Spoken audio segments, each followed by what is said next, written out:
your host, the Osa. I'm good.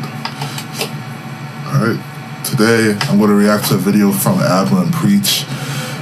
These two guys are been kind of followed them for the past year and a half or so, and there are some solid content that they have over there. And there's a video they have interesting about Twitter, and I couldn't agree anymore. I couldn't agree any more of their topic or whatnot. But let's see what they have to say. All right. Today's topic. I feel like Twitter might have ruined a generation. I have no other way around it. That's an understatement. I feel like Twitter is like the fast food joint of ideas. You have 140 characters, and that's fine. The problem is people try to tackle complex and nuanced issues with 140 characters. And so you have all these people on these platforms seeing their favorite people put 140 characters on things like incarceration, on things like police reform, on things like predatory behavior. And what ends up happening is that you inherently kill nuance and context. Because one, everyone wants to be the first one to get the scoop, and two, they have to fit it in those 140 characters. So that first point Abba made was a fantastic point. 140 characters is definitely not enough to explain your point or explain your reasoning as to why you believe what you believe. Rather than, it's kind of condensed into this little, you're kind of forced to condense into this little form of synopsis of what you're trying to say. So in order to grab attention or to grab a certain follower or whatever type of goal you have with this tweet, it has to kind of almost be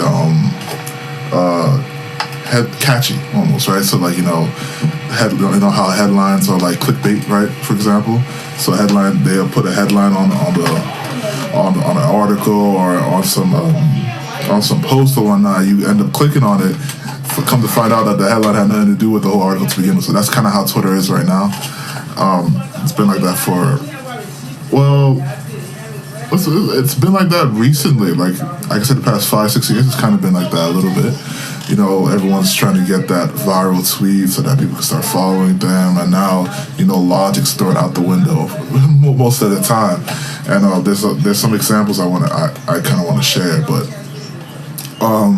for now, let's continue with the video. He's absolutely correct. No way in hell you can explain something as deep as police brutality or incarceration rates or certain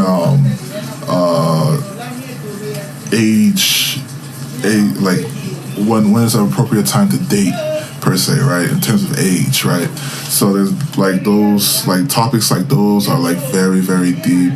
Nuance is gone with 140 characters, so you can't just use that short 140 characters to just explain a point. You need more, right? And I know people's gonna be like, well, you can also link tweets, together as subtweets between the main tweet or a subtweet. But a lot of people are not gonna read a whole thread of tweets that explaining your explanation, having an explanation as to why you tweet the original tweet. They go look at the original tweet and just run with it, right? So that's kind of how Twitter is right now, and because of that, a whole lot of bullshit's going around on Twitter. But let's continue with the video. Right? Do subtweets or whatever, but those rarely get as much traction. No.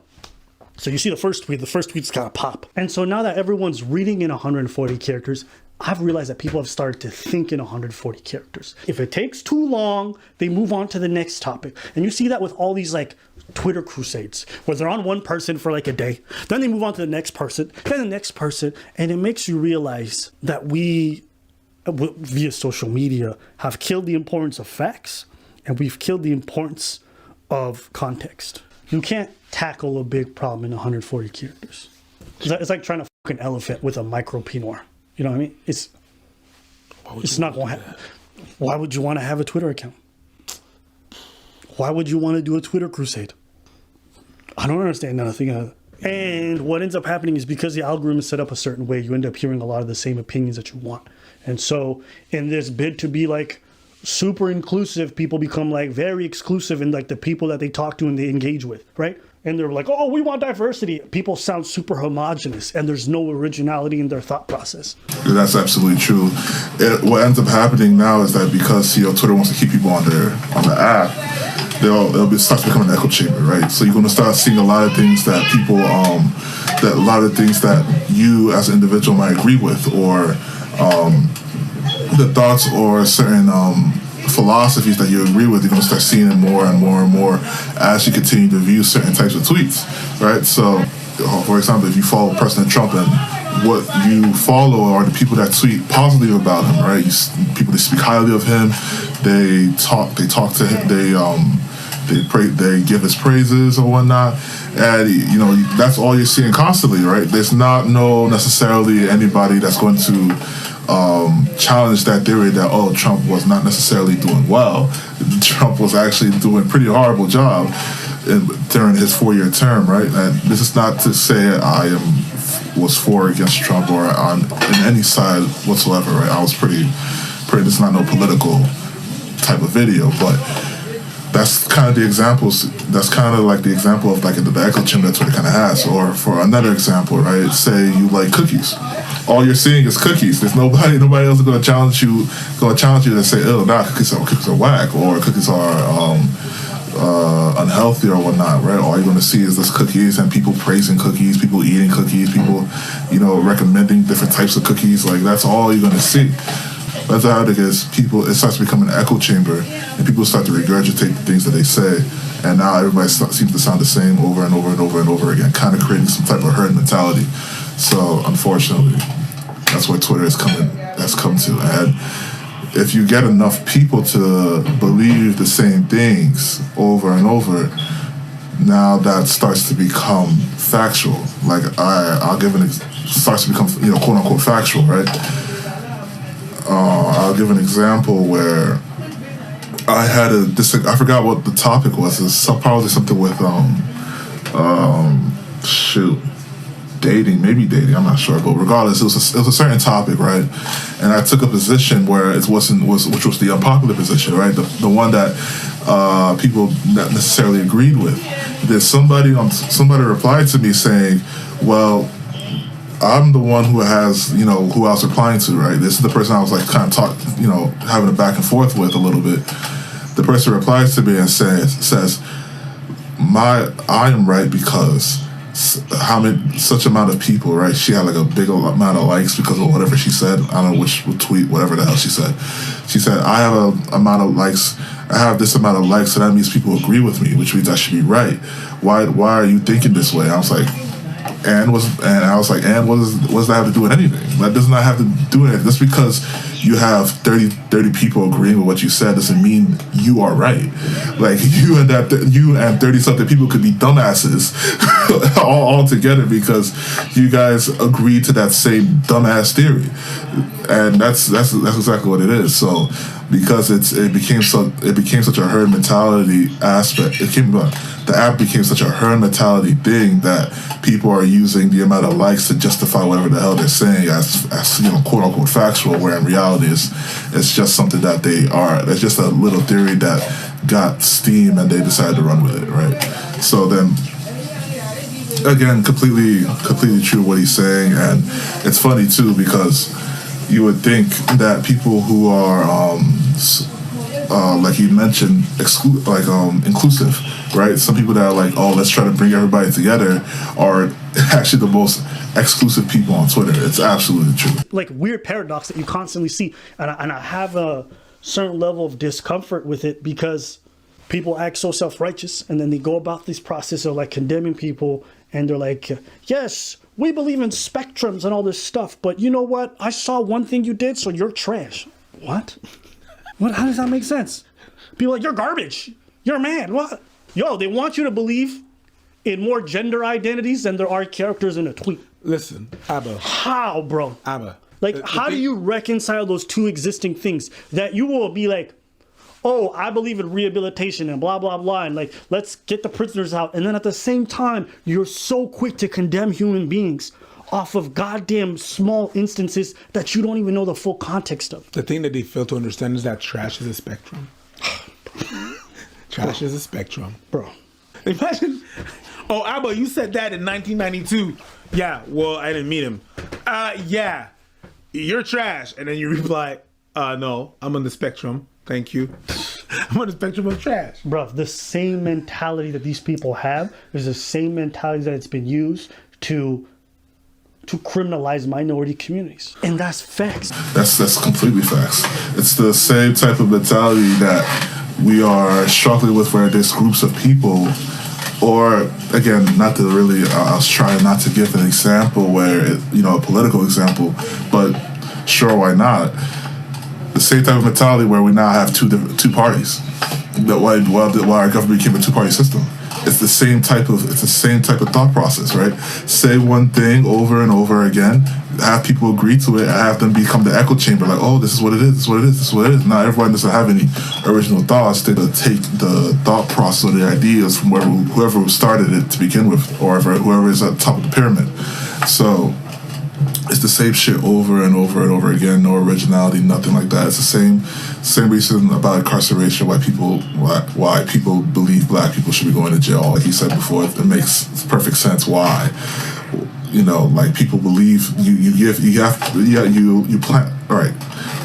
plant a seed in people's minds, and then now they believe that black people are inherently criminals or inherently bad. And that's why the incarceration rate is as high as it is because of it, right? So, and let's continue. On both sides, by the way. You know what I'm saying? Like, the way that people are like, that's what you are, without knowing any context about that person. It's not a study that I've came up with, but it's my perception of things. Mm-hmm. The first 140 characters that you have, and anything that you say, is feelings. Then the other 140 characters is going to be facts. I'm going to say even 280. And at the end, you're going to have the whole context, because you're going to wrap it up together, and you're going to do like a little synthesize, right? Mm-hmm. You're going to bring it all together. Mm-hmm. 140 character is the... Who's going to, and like I said before, who's going to read all that? Nobody's going to take the time to read all that. Hold on.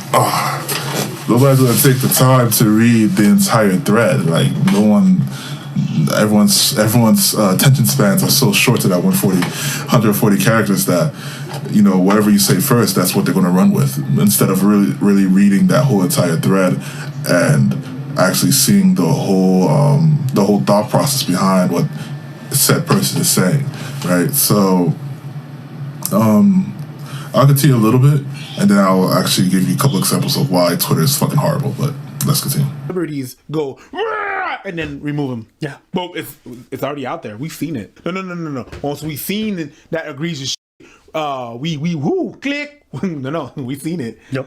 You know what I mean? So the first 140, it's just that. It's a meme. Yeah.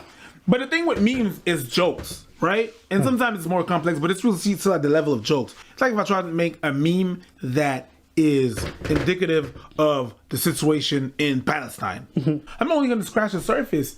That's the thing. But people revolve, and they try to do a resolution of the whole thinking with 140 characters. Even me, when on Facebook, where after a certain number of characters, you can make a background. You can make your status a background and stuff like that. And after a certain characters, it's too long. It's not going to be a background with colors and stuff like that. And I leave it to that. It's just like a quote or something like that. And I got into so many arguments about things I haven't said. Mm-hmm. I agree that it ruined a whole generation. I think that every generation got ruined by something, and us or the generation under. It's the social media. It's not even just the generation under. It's everybody. Back in the days when it was generation, it was like this slab of people. But now everybody from all those generations, whether it's baby boomers are being ruined by Twitter. Millennials, exennials, all the generations, they're all ruined. So that's even worse than just like drugs or this or that or the government or the Cold War. It's more than that. It ruins all the generations that deal with that. Yeah. Agree with him. There's a lot of the internet has been kind of you can find a lot of bad about it, bad repercussions about it. With short attention spans, kind of come into regurgitating the same points over and over and over again without having any type of logical thinking or critical thinking. A lot of people can't do that now. Just, regurgitating the same shit over and over and over and over and over and over and over again, not necessarily being able to, not explain why they stand the way, why they're taking that certain stance the way they're taking that certain stance. And that's kind of where we're at right now with it. So there's a few more minutes left in this video. I'm gonna leave a link in the bio so that you guys go ahead and check it out. So a couple of examples of this that I want to actually share with you is I'll share like two, so I don't have this video be too long though. But one instance of this was when I saw a tweet from a black dude saying that black men were the weakest links. Now this whole weakest link shit is kind of been going around Twitter for the past few years now about coming from this is coming from like black women, bots, which to be and to preference this, I don't believe most of those women are actually black women. Those are mostly bots or fake accounts basically pertaining to be black women, helping spread the whole narrative around like that way. And again, here going back to the whole pyramid thing where one person starts something and then they get a couple of other people to agree with it and have them be the echo chamber, and this comes down to as more and more people start to believe it, the amount of how it spreads like wildfire, and more people start to say the same things over and over and over and over and over again, regurgitating the same theory or ideology from top of that came down from the top of the pyramid. It's the same instance here. An account that had a black person on it going on to say, oh, this is the weakest link. So, but I, being who I am, decided to go ahead and look at the thread and see, give him an explanation, right? So the original tweet said that, but had a video of a black woman crying in the bathtub. The bathtub shower was on, but this was a prank apparently, right? To test their boyfriend out, who was white, and the boyfriend came in and sat down inside the tub with the shower running on, fully clothed. They're both fully clothed. And, he sat down with her and I was like, try to soothe her and, try to make her feel a little bit more comfortable, stop her from, fake crying and whatnot. And then, she comes out saying, oh, no, this was fake, I was just trying to test you, yada, yada, yada, right? So in the thread, he explained why he said black men were the weakest link. He apparently had he invited black men to talk about their traumas when they were in childhood. So a lot of men kind of responded and tweeted about it. Spoke about the traumas that they've experienced as kids when they were younger and why they can't do certain stuff like why they can't do certain stuff like being compassionate about being as compassionate as that white person was in that video to black women, right? So then afterwards, he kind of, gave a good synopsis about some of the things a lot of black men were going through, and then kind of saying that this is the reason why black men act the way they act, and to give people, give the men time to kind of unprogram themselves from that type of trauma so that they can be the best versions of themselves. And overall the tweet was positive. That was a positive tweet, and people really agreed to it. Some people still had their their doubts, or was kind of still spitting the same rhetoric of like, oh, why should I wait for these black men who have these traumas to be, to get out of it? Like, I shouldn't wait when I'm already ready, stuff like that. But, again, not everybody's going to agree to that. But overall, I thought that was a great message that, black men have traumas that they have to unprogram themselves from. And that's going to take time, of course. But that was a fantastic message that he said. And I think he wrapped it up beautifully in a thread that really, initially, but the whole point of this, right? Initially, that first tweet was kind of triggering because I was about to be like, man, in my mind, I was like, man, another black man said that. Another black man, not some type of fake bot or a black woman in this case, or maybe another person's in this case, right? It was just a a black man said that black men were the weakest link. I was like, that's kind of ridiculous. Like you are a black man, you should know, but you should know that's not true at all. But instead, reading the thread, I understood why he said it, and that made sense, right? The second example was in the summer last summer. So once again, whenever something bad happens or some sort of rioting occurs, or even some sort of like police brutality type of incident that occurred, you tend to see a lot of videos be surfacing in the internet. So a big example with George Floyd, when that happened, immediately all these videos of black men coming after black women, in terms of like, very, very hand-picked videos, right? Showing black men really doing extreme harm to black women, right? And these videos were surfacing up again at a very vulnerable time within the black community, because everybody just saw another black man get killed for no reason, and people are emotional. People were emotional, and those videos came in at a very opportune time. By the way, those videos are years old compared to what 2020. Like, these videos happened maybe 6, 7, 8, 9 years ago, and it's resurfacing now as though it happened in the wake of George Floyd, right? Again, when the community needed unity, these videos was helping continue to divide, and in turn spread like wildfire. People just started, believing the whole black men don't protect black women, and that was a real big thing. That was especially in the summertime. That was a real big thing that occurred around not even. Well, Twitter mainly Twitter, but it also kind of, you started to see it pop its head at Facebook from time to time here and there, but mainly Twitter.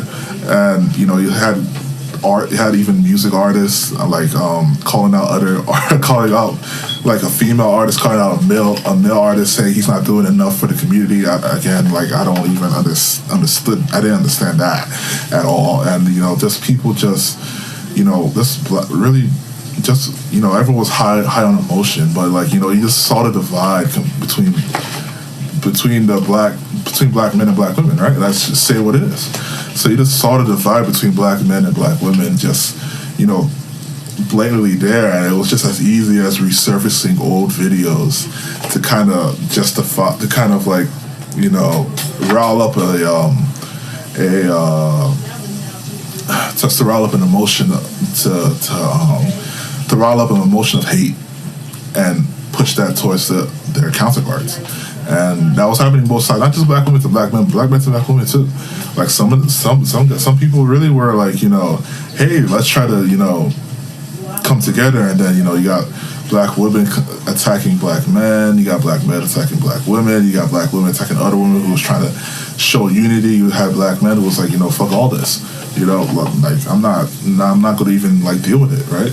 So again, that narrative was pushed a lot, and now it's died down a little bit. But you get like I said, with Twitter, especially with Twitter, it's easy to have a certain ideology or a certain phrase or a certain like buzzwords or a certain theory or thought process to just easily spread like wildfire. Everybody just believe it because you tweeted it, and then now it's just an echo chamber, and then more and more people are starting to listen to it, and then more and more people are starting to spread out those false narratives that was specifically placed there at a certain time period, at that certain time, for a reason.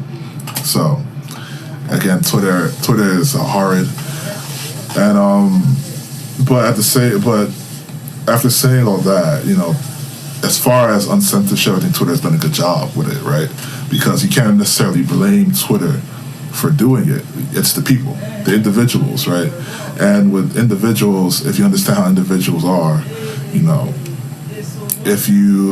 the herd mentality is a real thing. The herd mentality is a very, very much a real thing, and people will start to believe whatever you say.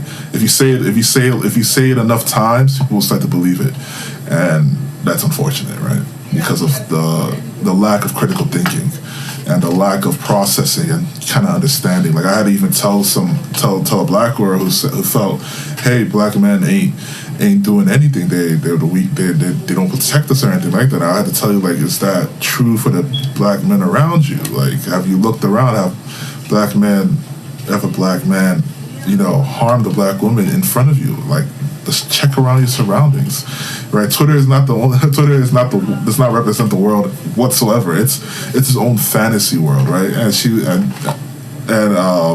fortunate enough, she agreed. She had to, think about it for a little bit, and when she agreed, she was like, yeah, like that's not true. I was like, yes, Twitter is its own fantasy world. Like, whatever happens on Twitter, it happens on Twitter. Like, you don't hear this in real life, but in Twitter, oh man, it's like if you want to find something, you will find it, and then it will just continue on over and over and over and over and over and over, right? So.